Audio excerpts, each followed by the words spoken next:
Hey folks, Matt from Key Renter Property Management. Just wanted to talk about a few things that I posted yesterday that have come up over the last 7 years of managing rental property and dive a little bit deeper into how I actually handled these issues that came up.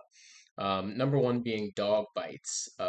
Your tenants will likely have dogs or pets, and you just never know. So, one time I had a couple, and they had a dog that apparently had a little bit of a history of aggression from even before I owned this property.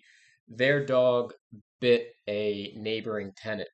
My first reaction to the neighboring tenant who got bit was to actually call the police and file a report. Number one, this actually makes the tenant who was bitten feel like they are getting some sort of immediate resolution or action. The police are going to show up and document it. And, we don't know what the next step is going to be at that point, but at least it's a step in the right direction. Then I went to the tenant that actually owns the dog and I said, "Hey, apparently your dog has had a few incidents with neighbors before, and I'm going to ask you to rehome the dog." I originally told them the dog has to be rehomed in 15 days, which in hindsight that might have been a little bit hasty, but in the heat of the moment, you basically say that this dog is aggressive and it could bite somebody else at any time. So maybe in retrospect should have given a month, but the point is that they were told to rehome the dog. They did not do that, and instead they actually chose to move out. And I get it, dog is part of the family, but if it's an aggressive dog, I just don't want it at the property. Another issue that I went over was random people using my dumpster. That one was an easy fix. It was at the same exact property with the dog, but I had a tenant call me and say, "Hey, Matt, the previous property manager from before you bought the property has been showing up to dump garbage randomly." Um, I don't know if you have that arrangement with him, Matt, but just thought you should know. Called up the guy. He acted like he didn't know what I was talking about, and I simply said, "Hey, man, the tenants recognize you. They remember you from when you were the old property manager, so you've been spotted." And then he said, "Oh, yeah, no, that was just a one-off incident. I missed garbage day at my house." And I said, "Okay, just just know that I know about it." Weird, right? Why wouldn't you, if you miss garbage day, just put it out the next week? I don't know. Um, Snow removal. I had a tenant complain one time that the landscapers forgot to do a section of sidewalk, and I believe that they probably did miss it one time. And before I went to my landscaper, um, just said, "Next time it snows, we'll see." I have a feeling that maybe they just missed it. And sure enough, that ended up being the case, that the landscaper just missed it the one time and they were doing a good job. But again, answering the tenant, making them feel heard, that it's not just being ignored and that we're gonna look into it. That's the key in all of these issues. A motorcycle being brought into the common area, into the laundry room. Had some new tenants. They're young guys. They're two cousins that live in an apartment. Always pay the rent on time, but one of them has a motorcycle, and he said that he was waiting for a special order tarp or cover, and he was just bringing it indoors into the laundry room to get it out of the elements. And I said, I was cool one time, young and cool, or so I think, although I never owned a motorcycle, but you got to get it out of the common area. He said, "Can I leave it in there for 2 weeks just till the cover arrives?" I said, "Okay."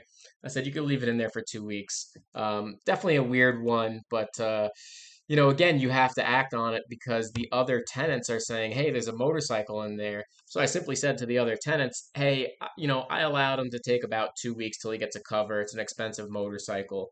Finding that middle ground, making sure both sides feel heard. He had 2 weeks, so he felt appreciative, or he was appreciative for that. And the tenants said, "All right, I guess I can live with the motorcycle for 2 weeks in the common area since it wasn't actually obstructing access to the laundry machines." Broken air conditioners, that's an easy one.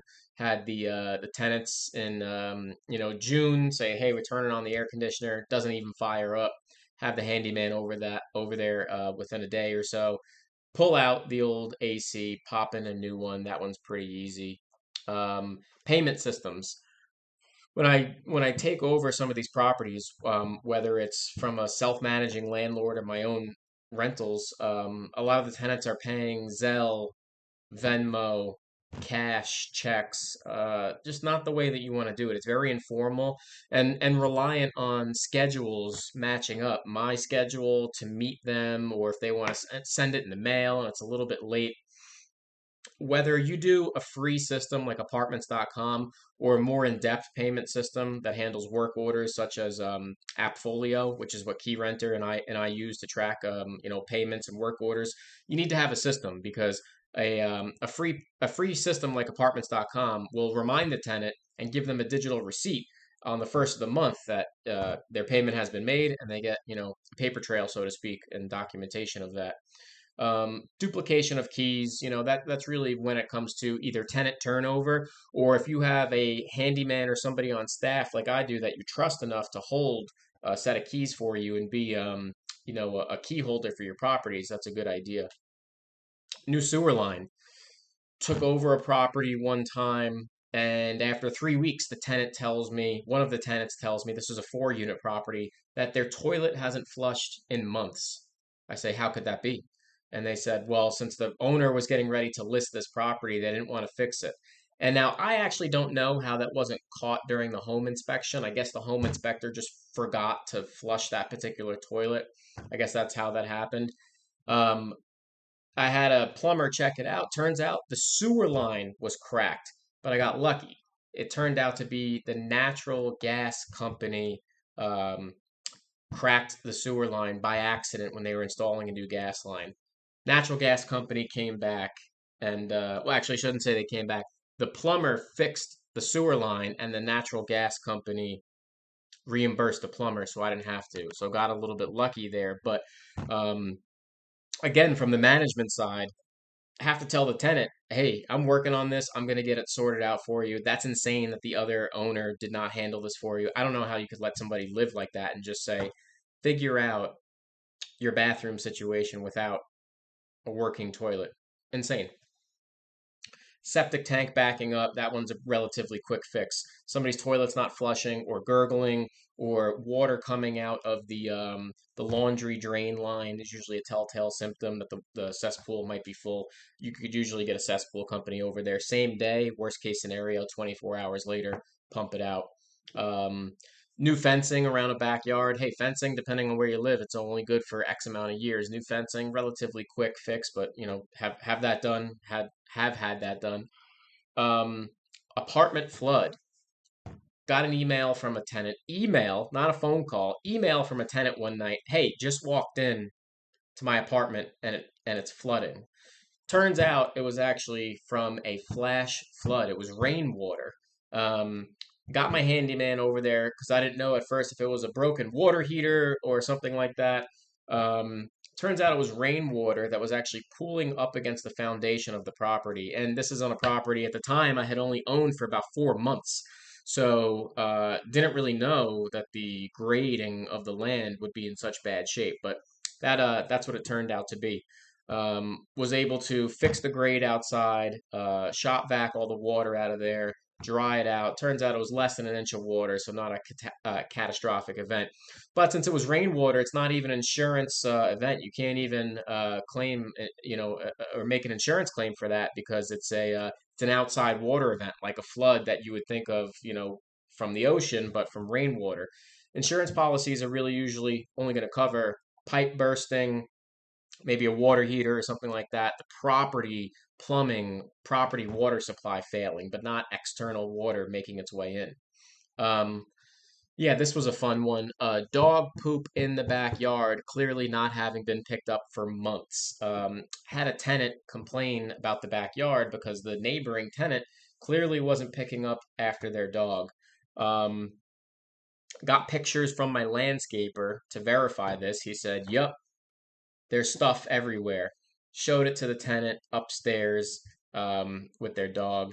They were slightly apologetic. I wouldn't even say that they were apologetic. They were just blaming it on weather. And I said, well, yeah, weather, it's cold in the winter and it rains in the spring, but this is like 3 or 4 months worth that you haven't been out there and doing it. And they did, pick it up.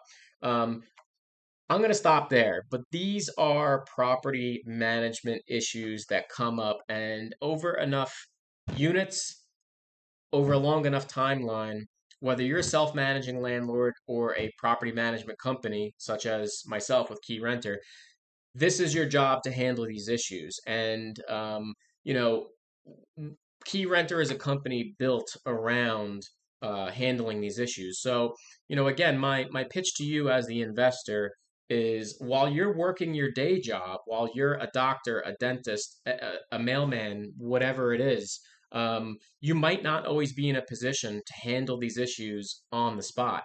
So, my 8% fee that I charge per month to handle these for you immediately when they come up so they don't linger, they don't delay, the tenants feel heard, in my opinion, is a service that is well worth its value, well worth the fee to A, not have the stress of even figuring it out, but B, not having to actually figure it out. We will do that for you. C, keeping your tenants happy, and you just find out about it at the end of the month when you get your owner statement and see that repair deducted off of your draw that we send you.